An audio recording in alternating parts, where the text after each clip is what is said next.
All right. Question 7. What financial support is available post-16? Okay. Universal credit. If you are 18 and you are not in education, you can apply for universal credit. You can apply for universal credit even if you're working, particularly if you're not meeting an employment an earnings threshold. Okay, so applying for universal credit is the first step, I think, into independence. And you can have somebody as their appointee. So, for instance, I'm an appointee for one of my children in their application. And so I support them in making their application, and the professionals come and talk to me, but I also bring them in to have those conversations because I want them to develop that independence. But universal credit, you can get a financial, you can get an income. It's a fairly low level, but it's enough for a young person to be able to think about, okay, well, actually, how might I use that myself, or how can my parents use that to support me? All of those things.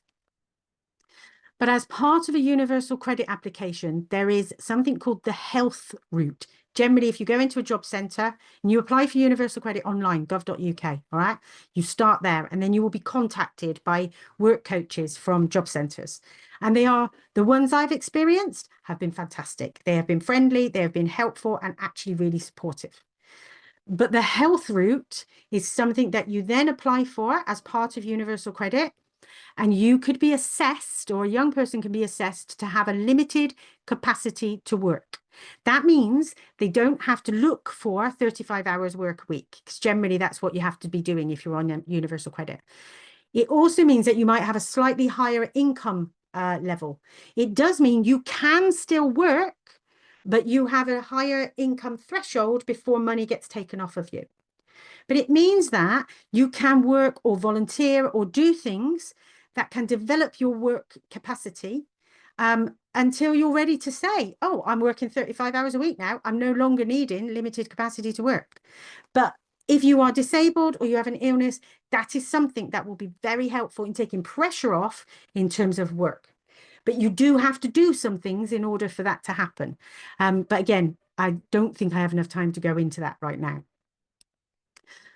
PIP, personal independent payment. If you've got DLA, disability living allowance, up until the age of 16 for a child, when they're 15, you will start getting letters that say you need to apply for PIP, personal independence payments. You can have PIP and you can have universal credit, and you can also work. It will depend on your income as to how much universal credit you get, but PIP should not be means tested against your income. PIP is about, I need support and financial support in order to do things so that I can take part in daily life, basically. Again, a whole other session around PIP, but it won't be impacted by universal credit, and it won't be impacted by access to work. However, assessments for PIP will look at whether you can do things, whether you, an assessment will look at what you can do and what you can't do, and what you do with support and what you don't do with support. But again, whole other session. You might look at taking on, you might look at becoming an apprentice or a supported internship. Supported internships aren't generally paid, but apprenticeships are, okay? So looking at those are areas of financial support that you might find.